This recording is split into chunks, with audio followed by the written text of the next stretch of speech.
Hey, yo, it's me, Pops Van Marmalade, and you're watching the Comics-Related Madness Network. Uh-huh.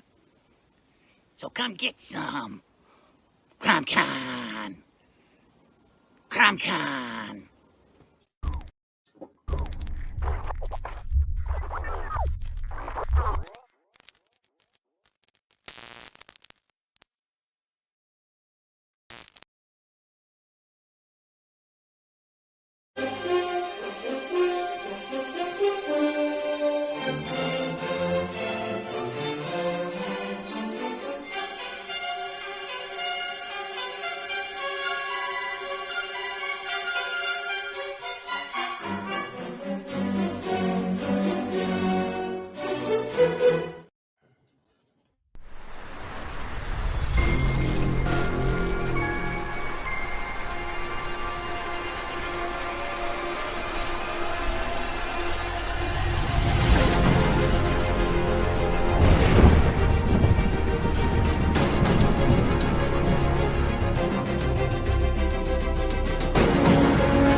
First world, come in and take a seat. Pay us no attention, it's all conspiracy. We have satire and parody, some funny, some perverse. If none of it's offensive to you, you'd be the first.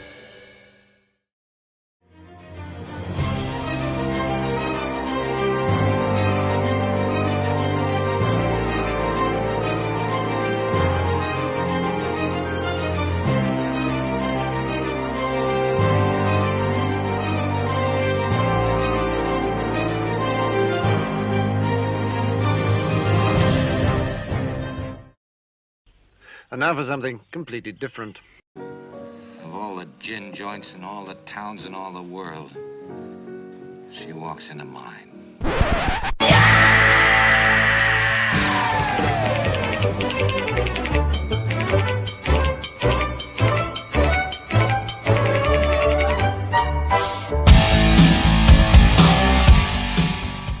It's all there, black and white, clear as crystal.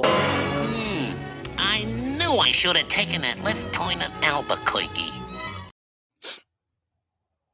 And welcome back to another episode of Reality and Publishing Comics with me, Paul Gomez. This is going to be episode 20, and we are going to definitely have some interesting conversations today. I have two guests today, and I'm about to bring one of them out. But before I do, I want to send a special message to two of the very important people in my life, and that's my twin boys. There are 15 today, and they are the reason that I got into comics, because we started, putting stuff together to raise the morale of the house up, and we were writing stories, and one of them said, hey, let's make it a comic. And one thing went to another, and it kind of just took a life of its own. So without these amazing boys in my life, and it's been such a great 15 years. The best thing that's ever happened to me are my kids, and I want to make sure to say happy birthday to Dylan and Colton. So Dylan and Colton, if y'all see this, if you hear this, happy birthday to y'all. Of course, I've said it about 10 times to y'all already, but with that, we were going to talk about, today, about taking breaks and making sure you have a little bit of that energy kind of to keep going and not to overrun yourself. We have a special guest that's in the background, and I want to go ahead and bring him out. Brian Christgau, how are you doing? I'm doing good. Awesome. Happy to be hanging out with you, brother. I enjoy your streams very much. Well, lots of useful information, very inspiring, and also happy birthday to your boys, yes, and congratulations to you. Thank you so much. Yeah, they're 15 years old, and like I said, if it wasn't for them, I wouldn't have got into the comic business, because whenever all the stuff happened, we started writing stories to not be on video games so much whenever everything happened, and it just kind of one step after the other. And one of my boys was like, hey, you just introduced us to comics, why don't we make these stories into comics? And man, It's been great ever since. I mean, it really has. It's so wonderful. It's so wonderful. There's such power in storytelling. I remember, I got to know Dennis O'Neil, the Batman writer and editor, for I think it was for 30 years. He was like the Batman guy at DC, right?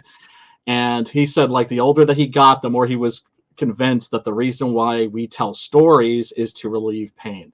Yeah. And to alleviate suffering. Oh, and the thing about it is the first story that me and my kids wrote was Bushibu, but the first book that came out was PTSD.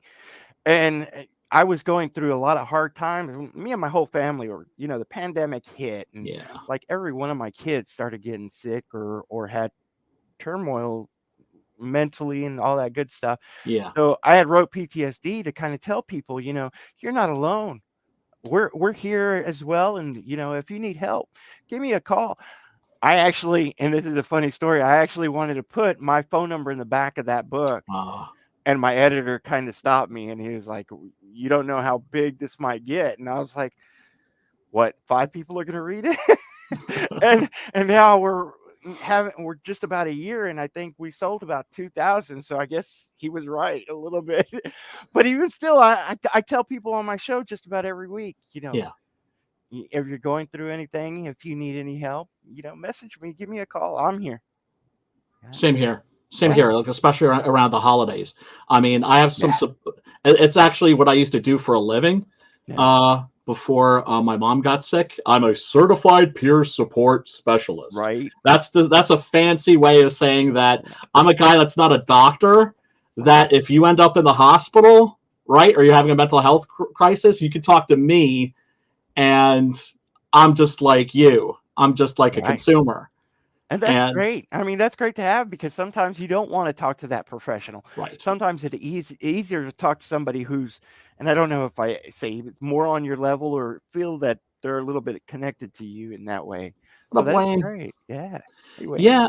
It was a job that every day I was psyched to go to.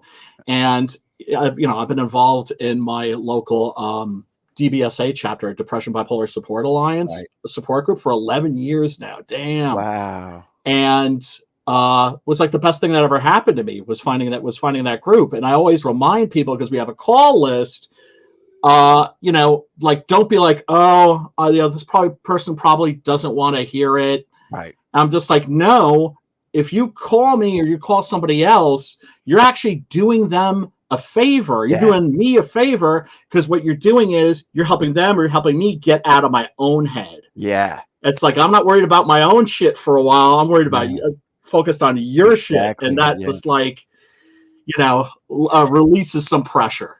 And speaking of releasing some pressure, that's really one of the topics that I really wanted to talk about, taking breaks in the comic industry. I hear a lot of creators, and this is probably one of the biggest things, that whenever you start into creating it, they're like, I ain't got time. I'm working a full-time job. I'm doing the comics on the side. I can't go do this, or I can't do that. And it's really time management. Yes, you definitely have to take time for yourself and understand when you can do these things. Organize yourself and create a list and start going through a checklist of what you need to do, but don't make everything that you have to do today. Yes. Because creating comics takes a while. I was told by my first mentor, he was like, for each comic, it takes about a year. Now, it doesn't exactly take a year on some comics, but some comics it does. So don't put that pressure on yourself that you have to do everything today. No, try to accomplish everything, something every day. Yes. Make sure you check something off, right? Yeah. But don't feel like you need to do it all at once, and you have to pace yourself. It's a marathon, not a sprint. Yeah, and that's the thing. I see a lot of these new creators, and they think they're going to put out that first book, and it's going to be that #1 hit. And I'm like, the thing about it is, you gotta think that it's going to be a little while. Singers don't go out there and sing and get #1 on the top charts in day one. It takes weeks, months, years, most of the time, sometimes even a lifetime. Yeah, it could take 30 years to become an overnight success. Yeah. Yeah, and you see that stuff that's in the spotlight, but you don't see that journey that they took to get there. Yeah. I love talking to these artists, and I just started picking up a pencil myself, and Nice. they tell me, how long their journey has taken, and I'm like, I need to start putting in that effort because I want to get there one day. I don't expect there to get there tomorrow or next year or the year after that, but I want to get there one day where, I can do remarks. That's not much. I want to be able to do a remark on a book. I had this young kid come up to me and ask for a remark, and I was like, I'm not an artist, but I'll definitely doodle something for you, and I'd love to have been able to do more for him. Right. Yeah. Absolutely. And that's really where the reason I picked it up, because before that I was like, I'm going to leave it to the professionals, leave the drawing to the people who have done it and can do it and understand it, because man, it's a huge, interesting world to get into. It is. And one of the things I've loved about working with such great artists, like I've been incredibly lucky with the people that I've worked with, really, really lucky. The only prima donna I've worked with so far was a letterer, oddly enough, so it wasn't difficult to say adios to that particular person who shall remain unnamed. Right. And you learn so much, not being an artist and having them as friends and then as collaborators and having them explain things to you that you maybe, your eye has picked up on subconsciously, but not consciously. Yeah. And then you hear them talking shop and hear them talking media, right? Or mediums, in terms of like what kind of paper they use, what kind of ink they use, different kinds of nibs and so on and so forth, and paintbrushes, especially like a hands-on guy like Preston, for instance. Mm-hmm. I learn stuff all the time, and it gives me a new appreciation for the medium and for what they do. And I would love to be able to draw a little bit, and I've been thinking about it actually, because most comic book writers, if they're candid with you, they will tell you that the reason that we don't draw comic books is because, I'm sorry, I should say the reason we write comic books is because we can't draw comic books. Right. That's definitely the truth. And, one of the luckiest things that I got in my career, and this I tell just about everybody starting out, was, I went and first looked for an editor. And I so happened to get an Eisner Award-winning editor who started showing me, the steps and things to look for in artists. So it wasn't like he could draw or I could draw, but he understood what to look for in those styles and the differentiating things. He's told me, step by step how to write a script. And man, I can't thank this man enough. So I tell people, whenever you're doing all this stuff, you have to kind of put it in perspective, take it step by step and learn little by little, because you're not going to be able to take it all in. Learning how to script itself is a huge world in itself. It is. And it took months and months before I even laid out my first script the correct way, because I was doing it like a book, like a novel kind of book. And then whenever he was like, well, where's the script? I was like, oh, I got to do a script. And I was thankful for him, because he wasn't one of these people who was like, just give it to me, I'll script it, or, something like that. He was like, here's some examples, go look at them, study them, come back to me. And it takes so long. But in the middle of everything, it was like I had to take breaks in between, and I'd studied little of this and little of that every day. Right. And the thing about comic book script writing is that it is the most unnatural way to tell a story. Yeah. It really is. One of my favorite stories is about a writer for Esquire magazine back in the 1960s. It was a very big comic book fan.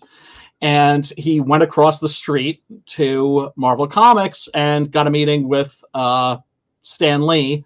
I'm assuming actually probably didn't get a meeting, probably just walked right in. Back in those days, nobody cared, right? Right.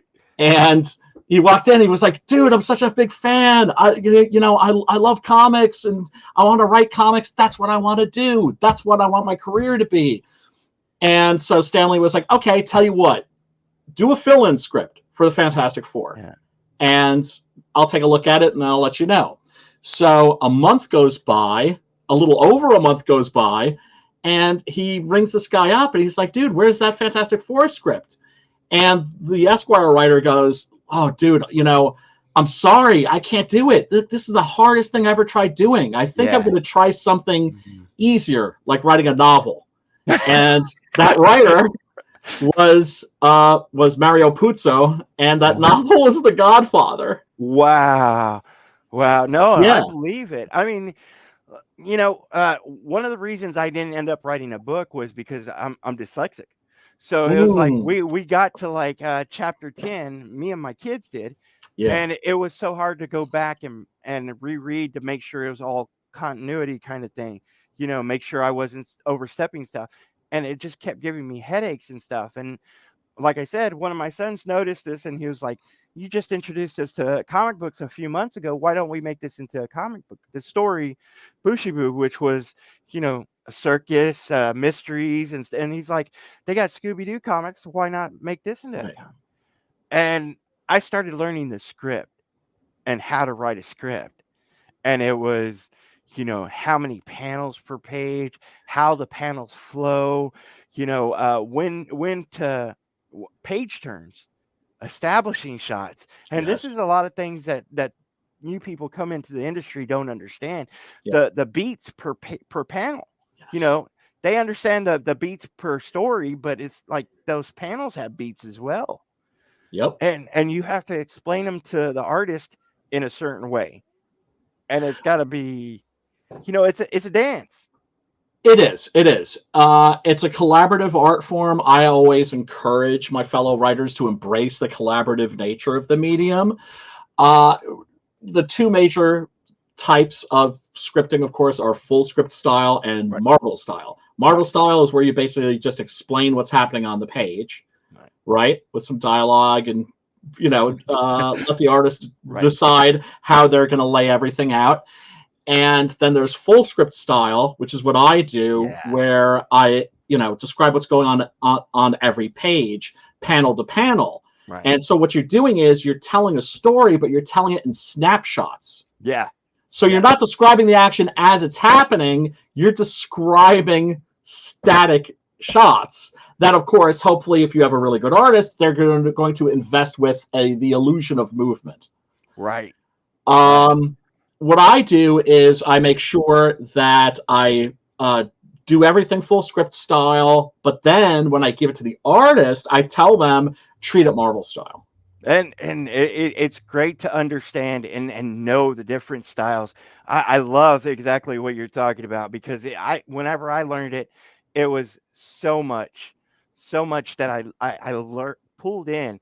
And like you were talking about, the different, I love, doing that detail script where it's page 1, panel 1, tier 1, this and that. But I understand that a lot of artists don't like being told specifics, and it's good to give them. Yeah, some do, but it's good to give some of them breathing room. And you have to. You have to study both styles to be in the industry, I think. Yes. Then again, that's me. Having said that, we do have our other guest here, and I'm going to go ahead and bring him back in. We're going to play a trailer right before he comes in. Go ahead and hit it, Pops.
That was an amazing trailer, and now we got our I know. special Yeah, guest you got a dope looking book, Brad.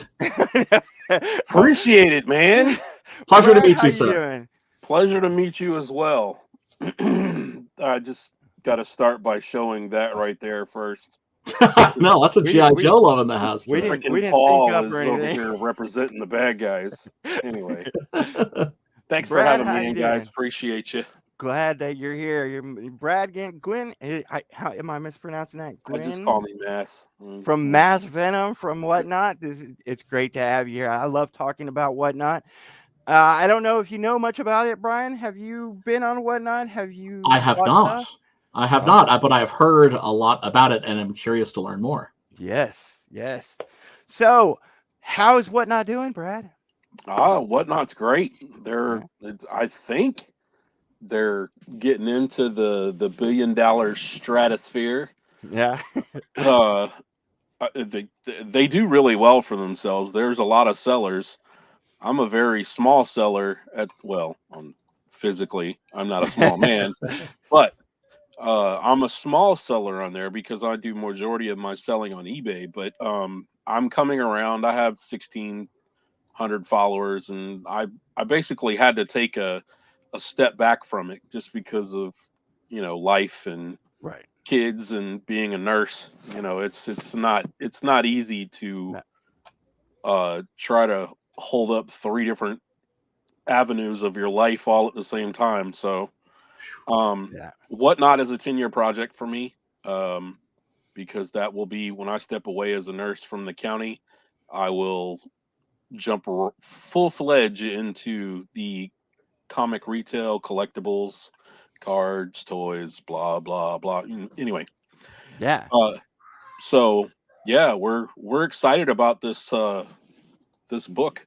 Yeah, you're going to be doing an exclusive of my first book, PTSD. It's got a beautiful black and white cover, which we haven't ever released, and I've been telling people that I wanted it since day one. That black, it was red originally, and we kind of pulled those red off, and it looks amazing. You got some foils, some metals, and some of those version of the regular ones. Yeah, I've got all 3 of them right here. There's the medal. Nice. Signed by both Jeff and Paul. Yeah. Beautiful. And I tell people, a lot of the creators, I'm like, Whatnot's out there. It's becoming a force. Yeah, there's the original, There's red the original. one. Yeah, So when I talk to Paul and Jeff, it's funny because Jeff lives right down the road from me and didn't know that. Yeah, we were at a convention, ran into each other, and I tell people, you got to explore every avenue you can. Whatnot's becoming huge, and if you're in a comic industry, why not get affiliated with the Whatnot store? Have your comic out there and get it shown a little bit more, because the more your comic gets shown, the better off you are as a creator. Oh, most definitely. Oh, yeah. And we're totally excited to be able to push your book. I told you from day one when I saw you in Dallas that PTSD, I work with this every day. Texas is by far the worst mental health. They're probably the worst in mental health. The jail population where I work is probably 80% mental health, and we constantly get they're constantly not evolving, but rotating through the system because we don't have enough mental health facilities. So when I saw this book, it was immediate. Like it was right there on the spot. I'm like, look, I'm going to push this book because this is exactly what I deal with on a daily basis. My dad went through it. He lived in a bottle. That was the way that he coped with it, because these guys coming back from war, because my dad was a sniper in the 101st, killed a lot of people, and the man came back and the country did nothing for him. Yeah. And so obviously the only thing he could do was turn to the bottle and chase women. Yeah. So it's dear to my heart. When I actually read the book, I was blown away because of how Paul made it seem like you were actually in the mind of somebody that has this disease. Yeah. Phenomenal. Like I get goosebumps every time I talk about this. Thank you so much. You know, I don't exactly usually push my books off my show that much, so I definitely appreciate that. You know, we have Brian here, and he's got Six Gun Gorilla, which is an amazing book as well. You know, all these great comics out there getting put on Whatnot. This is a huge avenue stream for comics, and I don't think the indie industry has really scratched the surface of Whatnot. Brian, do you think you're going to use Whatnot with your book sometime? Most definitely. Yeah. Most definitely. Heck yeah. Why not? The biggest obstacle that we face as indie creators is exposure. Yes. Just getting people to know that we exist, that our books exist. Yeah. The more eyes we get in front of, the better. Yeah. The more avenues that we have to use and get our products out to people, the better. So yeah, absolutely, count me in. Right, and like I say, Whatnot's such a great avenue, and it's blowing up. I know you've been taking a pause away from it, Brad, but you were hitting it hard before, and your audience is coming back and seeing these great new things. Like you do have this exclusive that you're going to be bringing to them, and I've heard that a few people are excited about it. So are you going to bring more exclusives after this? Do you plan on doing others? I know one thing you do is sell art as well, right? Oh, I sell everything. Anything that has to do comic related, toy related, cards related. I mean, it's all sellable. So yeah, for sure. Anything that if I can help other people, you know, Brian included. Yeah. Sure. Yeah, y'all should definitely talk. You know, I of course, you know Jeff Mute, and he sells some of his art through you. I know he sold the original for that cover already, but man, wouldn't it be nice to go on a Whatnot channel and get an original of the cover from an indie artist or any artist at that? You know, some of this original art you don't get to see in comic book stores. So being able to go to Whatnot, this is a great deal. You'd be surprised. There's a lot of there's a lot of artists. I just saw Mike Mayhew put some of his original sketch art, comic. I'm not saying this right. His original cover art for, I think it was King in Black #5. Yeah. It was one of the 5. He put his original art up on Whatnot because he has his own Whatnot channel. Yeah. I see Mr. ADH boy, Todd, not Todd. Oh my Lord. I'm sorry, I just got it's one of those That's days. okay. We're all a little impaired today. So you're in good company. Rob Liefeld is on there. He has his own show, and it's an absolute gem to watch. Now, and I'm not saying that they're going to do this or not, but I mean, to have a Whatnot show, if they carried like 10 or 20 independent artists, comics, I bet you that audience would grow, you know, substantially. Of course. I know telling my fans about it being on your channel, and, you know, talking to Jeff and his fans, bringing them to your channel is always a good thing, because you're helping us and we're helping you. And I love the fact that, you know, I get to introduce you to Brian, Brad, and both of the way. It's one of those things, like, you know, comics is a community, and it's like, it would be really nice to have a Whatnot show that did feature a lot of indie creators. Yeah, it would be. That would be something that. It seems like a show somebody should bring to the Madness Comic Network. Hey, where'd that puppet voice come from? Con. So yeah, it definitely can happen. It's just you got to get to the right avenues for it. Oh yeah. So Brian, I mean, you're doing Six Gun Gorilla. How many issues deep are you into that? 8 issues.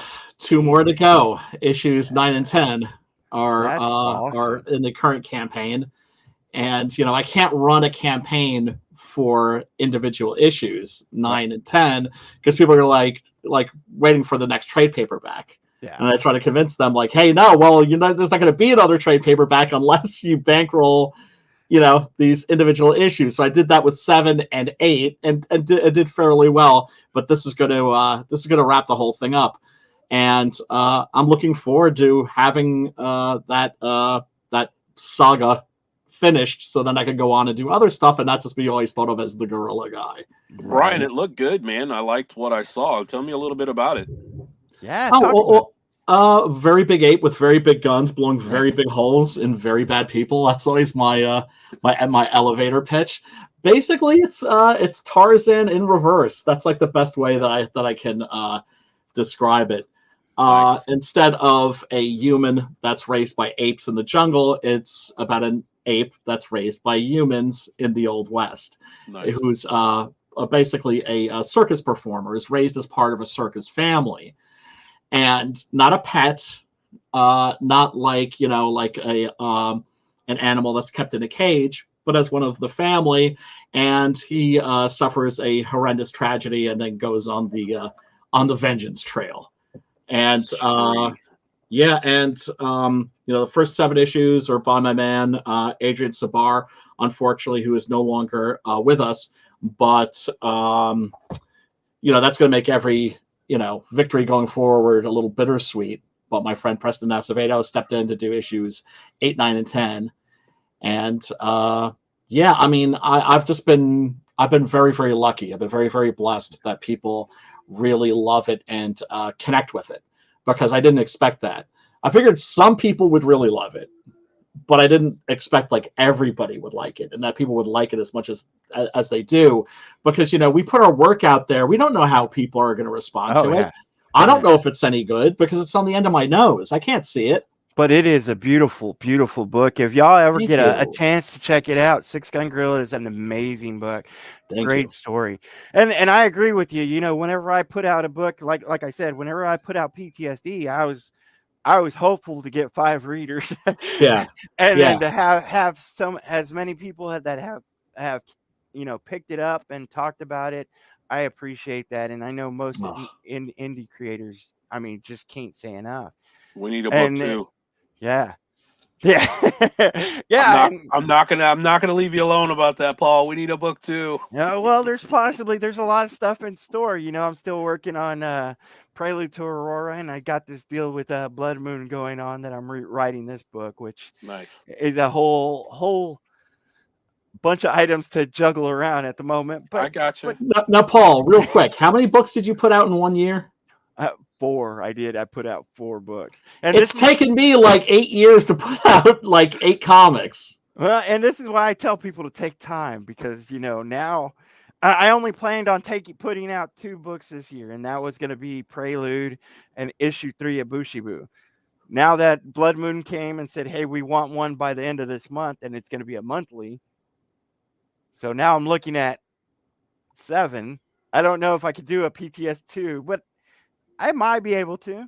We could definitely talk about that. We're in no big hurry, Paul. Focus, grasshopper. Yeah. But yeah, and like I say, as many books as I put out there, there's great books that are out there too, like Six Gun Gorilla. So many issues. It's so beautiful. Brian, there is so much. Brian, real quick, tell me, do we have floppies of that, or is that trade paperback? Oh yeah, I did. I don't have them handy. This is just the trade paperback. Right. Look at that cover. Can you put that cover a little closer? Look at that cover. That looks beautiful. Yeah, I've been super lucky with the artists that I've worked with, and as I was saying, interiors, of course, by my man Adrian. And I tell people, whenever you're starting out, you have to really stop and take a look at the genre that you're going to be putting a comic book in. Well, I've had a lot of people that said they wanted to do a Western, and I said, how are you going to make it unique? Because Westerns nowadays are hard sells. They really are. Six Gun Gorilla, it's such a great hook, and it's such beautiful art that I could definitely see why it worked. I just got nothing but great reviews, and for the critics, they were very, very kind, very, very kind to me, and then also just how people have told me how the story has touched them personally, because I don't know what it is, but if I had my druthers, I would be writing nothing but horror comics. Right. But I'm not especially, because I'm a big horror guy, but I'm not especially gifted at writing it.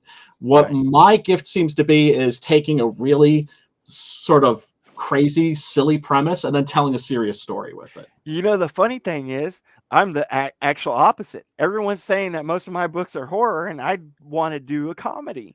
Is that funny how that works? But it's like, you know, this is the stuff that came natural to me, and it's like, I guess they say write what you know, so it's, you know, I get my feelings and I put them on paper and I make a story out of them so they can grip people. Yes. Because that's the real hook, you know. You want to entertain people. That's job number one, is to keep them turning that page. But when people tell me that I grab them by the heart, and you know, people tell me that like they're like, oh man, that last issue, it made me cry. I'm like, what? And that's what I try to do with PTSD. It was like, I wanted a story that didn't just, you know, wasn't just about mental health, but it was about entertaining and could pull someone into the story that they could get lost in. Yes. From page 1 to the last page, I wanted them to be able to get lost in every page and feel an emotion from it. Yes. You know, and that's definitely what you got to do with just about every comic. And like I said, Six Gun Gorilla is amazing. So it's thank you so much. I'm gonna need to get my hands on some of that. Oh, I'll hook you up. Don't worry. But yeah, no. But once again, I'm just grateful that people connected with it, because, as I said, you put your stuff out there and you spill your guts on the page, and you don't know what kind of a response that you're going to get. You just do your best and hope for the best. Brian, you can always relate. There's always going to be somebody out there that relates. So as long as you're true to yourself and how you write, bro, you have no idea how many people you will touch, as long as you be soulful in what you produce. Oh, always. Like, somebody could tell me that my work is crap, and I'd be like, okay. Oh no. But if they tell me it's not sincere, I'm gonna be like, oh, that's fighting words. Yeah, I wouldn't put stock. There's always haters, right? There's always a hater. So you just you're never gonna please everybody. That's, bro, 47 years of my life, that is one thing that I learned very young. Yeah, man. But you know what's interesting is that when I premiered the book at the New York Comic Con, I think it was almost about 8 years ago now.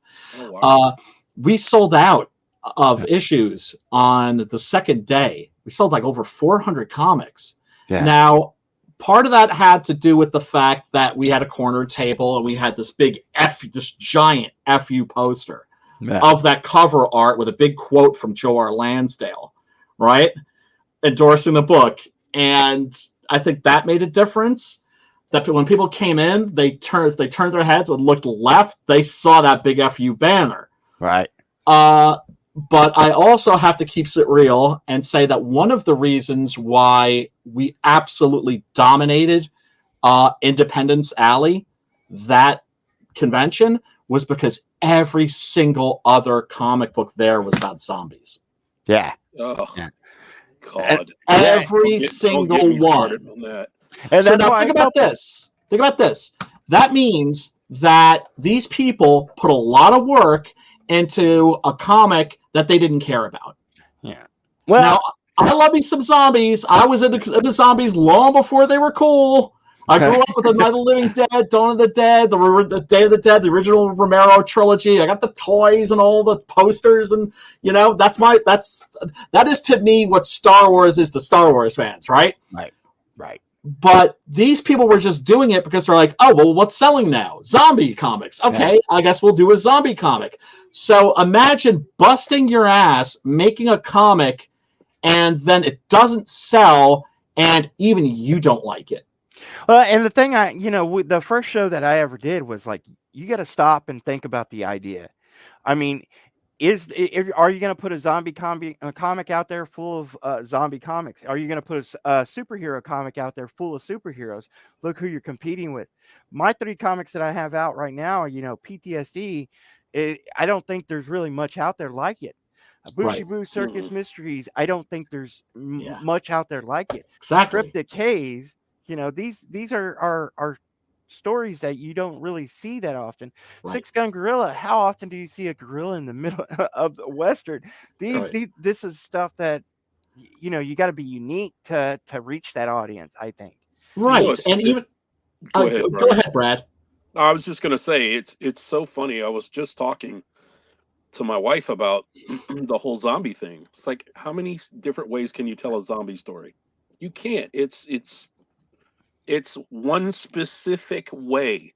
Somebody's infected, they turn into a zombie. You get bit, you turn. I mean, there's only so much you can, stray from a storyline like that. Well, I have actually seen a number, because that's the thing about zombie stories was back in the day. I remember my friends and I we would have zombie parties, right, where we would just binge all the movies, and we would have snacks and everything, and everybody would be drinking, getting their smoke on. Everybody had to have a weapon, in case they came crashing through the window at any moment. And now, of course, there's been 1,000 zombie movies, and I remember thinking, okay, well, maybe at least 5 or 6 of those will be good. Right. And I have seen people do really cool and interesting things with that genre. But because to me, it's like, well, what how many ways can you tell a vampire story? How many times can you tell a werewolf story? Millions, right? But if you're not into it yourself, because that was the thing, everybody there, and I remember the look of dismay that all of the people in Independence Alley had when they were like, "Oh my God!" Everybody else had the same exact idea, except that guy whose table is always mobbed full of people. Yeah. So, but to me, the biggest tragedy was the fact that make sure that your book means something to you personally, because if it doesn't, at the end of the day, that may be all that you're left with. Is that book. So make sure that you put your heart and your soul into it, and that you're happy with it, because those poor people, they busted their ass making comic books nobody wanted to read, including themselves. Right. And that's I will say I'm not a big fan of zombies, just because that's fine. I'm a nurse. Having flesh with anyway. And the funny thing is, I'm squeamish as hell too. All my friends, I'm like, when I get shots, or blood drawn, I do this. I'm like, and people are like, "What? But you're all into all the horror and the gore." I'm like, it's all fake. It's make believe. Right. It's not real blood. It's Caro syrup with food coloring and latex, and it's make believe. I can't watch real violence. Is what freaks me out. I will say the best zombie movie that I've seen so far was World War Z. I can get behind that. That was good. But I love the novel. The novel's brilliant. I can't believe they bought the rights just to have the title. Well, I like the storyline of it, so I didn't, Anyway. Right. Well, let's each their own. It's all good. Right. It's great to have a zombie, story, and like I say, you kind of get a shell shock from so many of them. You definitely have to make it unique. You have to make it your own, and you have to put it out there. If you're going to make a zombie book, you have to understand that how many are out there. That's your competition, or where you have to kind of pull yourself out of the pack and show what you're doing. 656 Studios. 656 Studios. They did a book called Undead Border, right? 656, if you didn't know, are Mexican brothers that are half of them are on one side of the border in Juarez, and the other half are on the American side of the border in El Paso. And when I read that book, because I had no interest, I didn't back it, and my friend Preston Acevedo was like, I really think you should read this. I'm like, I don't need another zombie comic. He's like, I really think you should read this. And he sent me his extra copy, and I read it, and it blew me away. Right. Because I remember reading it and thinking, oh, so that's what life in Juarez feels like. Yeah. Not the literal truth, the emotional truth. But having written a zombie comic, they had to get through, because you've seen like 30, 40 of them out there. So you didn't, I mean, that's why I one didn't of the back things. it. Like right now, currently for Blood Moon, I'm writing a Dracula comic. And I didn't really want to, the original monsters kind of thing, I didn't want to jump into that. But whenever they said they loved the concept of Dracula meets Game of Thrones, I was like, I mean, if you love this concept that we made, we can definitely run with it and put a spin on it in a unique way. Yes. It really isn't about Dracula. It's about his descendants and, who's going to take control. So it's like you got to, I guess, make yourself shine in the middle of the pack, if you will. Oh, yeah. If Oh, you're yeah. going to do something like that. Because I strayed away from superhero stuff. But me and my kids actually wrote a story of superhero stuff. And we sat down and wrote it. I was like, look, if we're going to write superheroes, we're not writing anything that's already done. Right. We're not going to write anything that people are going to pick up that cover and say, oh, this is just one in a million. We're going to write something that's more unique. And we wrote like 30 pages of unique superheroes. But yeah, I mean, it's hard to do, hard to come up with the concept sometimes. That's okay. I'll be frontline. They can eat me first.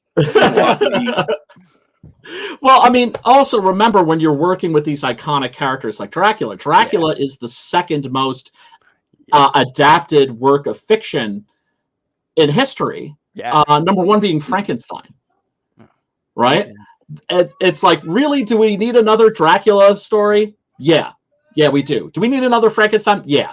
Yeah, we do. There are certain stories that we do need and characters that we do need to have presented to us over and over and over again, but it has to be in a fresh way. Yes, that's exactly. You got to make it fresh, unique, different, a little bit modern, but a little bit old too. And that's exactly what I was about to say. That's the main thing. It's like, what we wanted to do was make sure that we were in that old age a little bit, but bringing it modern to kind of bring that new twist to it. Yes.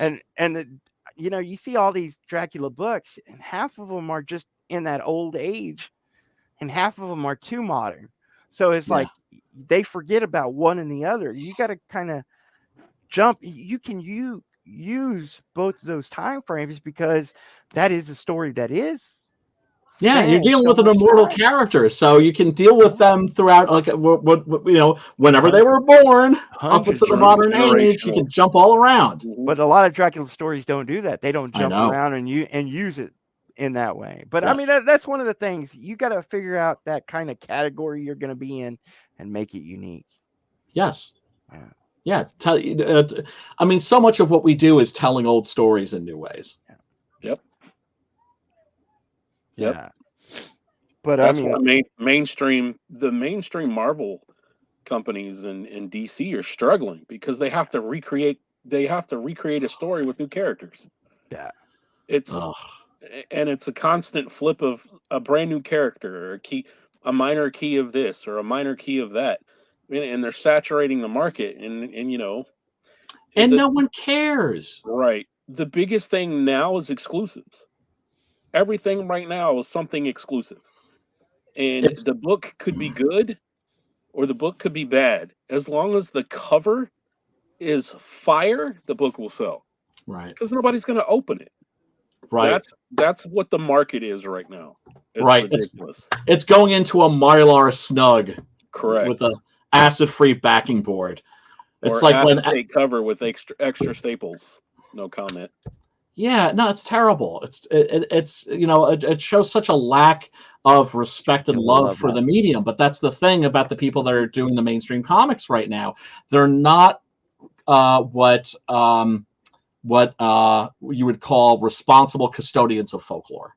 Mm-hmm. They don't care about these characters. In many cases, they have actual hostility towards them and want to tear them down. Because, they have a political agenda. But that's what happens when you get your writers off of Twitter and your artists off of Tumblr. Yeah. Interesting. So, Paul, you were going to talk about burnout, I believe. Yeah. Well, I mean, that was definitely the subject I wanted to talk about this week, because you definitely have to take time about yourself.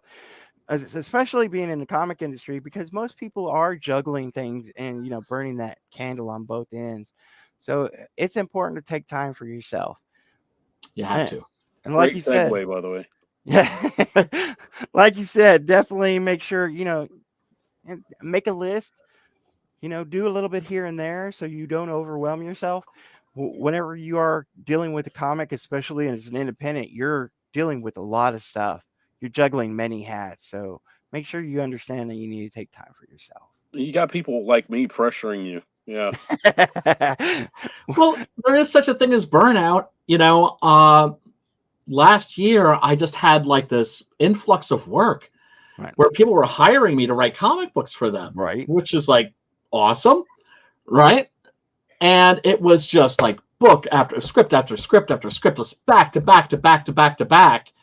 And then suddenly I felt burnt out, and I realized, like, okay, when is this going to come back? I'm like, well, it's going to come back whenever it comes back. That's to say, I believe that there's like this internal reservoir that we have. At least I do, where at a certain point I'm like, I feel spent, and then I just need to keep writing. But what I always do is I switch to nonfiction, right? And I just like work on this like horror book that I've been working on for like the last like 20 years. It will be done whenever it's done. I like to juggle a few projects because, if you get stuck on one project, you can go work on the other one while you're refreshing yourself on that other first project. Yep. So, I mean, that's how I do it. And I know a lot of people are different. Now, we're reaching the top of the hour. Brad, do you want to talk about anything other than, great PTSD cover that you got an exclusive for in about a week and a half? So cool. I'm grabbing that, by the way, because I haven't read that yet. I'd pop into the show and grab it, my brother. All right. I'm gonna have different opportunities for other, to can we get all can we see that again? You got it right there. I'm sorry. Can we see it again? Do you have it right there? Yeah. Just kidding. Just kidding. That's original. Yeah. Just kidding. All right. So this is the medal signed by both Jeff and Paul. Oh, shiny. And it will come with my generated certificate of authenticity. And then the one that I really like is the foil. I think the foil really just... Let me take this out of here so you can really get a good view of it without the madness that is. But... And the back of that has all the shows that it's going to be on? That's correct. And it's also in foil. Look at that. Nice. That is great. That is beautiful, man. So these are all of the sellers that had gotten in with me that were pushing me to do this because they thought that, this book really needed to be pushed. They're all uber excited, especially this guy right here, Morpheus. He's an not a Marine, but a navalman. I was going to say seaman, but he would hate me saying that. Snap. But yeah, be careful. I could snap your neck. No, I'm a rather large guy, Brian. I got on good authority that there's one show that's not on there that's really excited that Paul's doing everything Paul's doing. Yeah, but it looks beautiful, and that metal one. Let me tell you, if you turn it, a certain way, it looks like it's a military green, and then the other way, it looks like it's that silver. It looks beautiful. It really, really does. Really does. Who is that by the way? That's Jeff Muth. Jeff. Jeff is a beast, man. Yeah. Love Jeff. The way that he put the skull and the side portrait of the face all in the same is ridiculous. That's amazing. You see the skull, there's the mouth, the eye, the nose, and then you have the side portrait with the helmet. Yeah, it's chilling. Yeah, this cover is phenomenal. The story's great. Thank you. But anyway, let's talk about Six Gun Gorillas. No. Yes, let's talk about Six Gun Gorilla. Heard enough about Six Gun Gorilla, I think. I'm always well here, but I'm like you, Paul. Like on my own streams, like I never pimp my own stuff. I always try to make it about other people's stuff. And that's like the one good thing about being a writer too is the art's not by you, so you can be like, well, the writer kind of sucks, but the art's really good. Man, the art in this book. I don't know if you've seen PTSD art, but it was. Yeah, I have. I don't have it. That's not in demand, is it? Because I do need to read that. And I actually have money. I actually have money to back comics right now. Oh, I know how you feel. But yeah, the art, San Espina, I got lucky in finding that artist. Look how beautiful that is. His storytelling and art is just beautiful. So it's fitting. It's very fitting to the storyline. Yeah. The art and the storyline is so fitting. It really feels like you're in the brain. Seriously. You're in the brain of that person in that story. It is absolutely phenomenal. And what I usually tell people is like, I wrote it because I wanted to give someone who hasn't experienced it a little bit of aspect of understanding it. Yeah. But if you have experienced it, the message that's deeper is, again, you're not alone. We're all out here too. We're all dealing with problems, and if you need, reach out. Yes. I even put a number in there for you to reach out to. I was just about to show that. And it's just one of those things. Just hell yeah, brother. Yeah. Yeah, one of the things a lesson I learned late in life, but better late than ever, is that if you wanna help yourself, help others. Yes. There you go. Yeah. I put a number back there, for you to reach out to call. And like I say, I'm here on the madness. You got plenty of friends here. You can message me on my Instagram, Facebook, or Twitter. You can reach me here every week. Just reach out if you need help. Hell yeah. Likewise. All right, guys, this is the top of the hour. Where can we reach you at? What's going on, Brian? How's it going? Well, you can find me on the Twitter and the Twitters at Brian Christgau, and on the Facebooks at Brian Christgau, also on the YouTubes at Brian Christgau, and I got a stream called the Horror Movie Club every Saturday, which airs on my channel and also on the Madness. Yes. So go check that out and hook a brother up with a subscribe or two or three. It doesn't cost to hit that subscribe. Brad, where are you at? Can they reach you? Mass Venom 93. That is my Instagram, and admin at massvenom.com is the business page. All right, everybody, remember, check out great indie comics, check out great indie art, check out Whatnot. Again, this has been a great week. Thank you all for coming. My name is Paul Gomez, Paul Gomez 790, Instagram, Facebook, Twitter. Message me anytime. Have a great week. Peace and love.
till I die.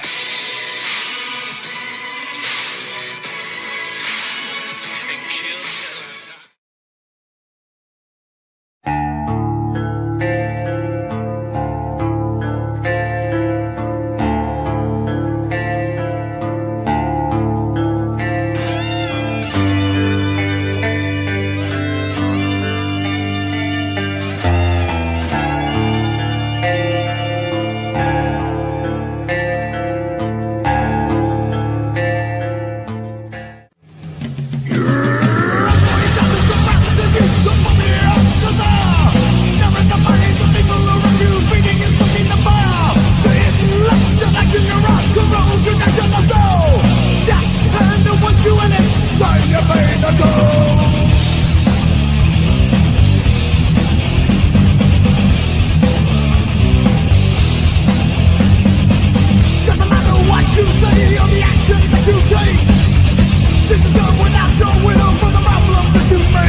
How do you end this thing? How do you put the where's the brakes on this bus? I forgot. Jazz hands. Jazz hands are done.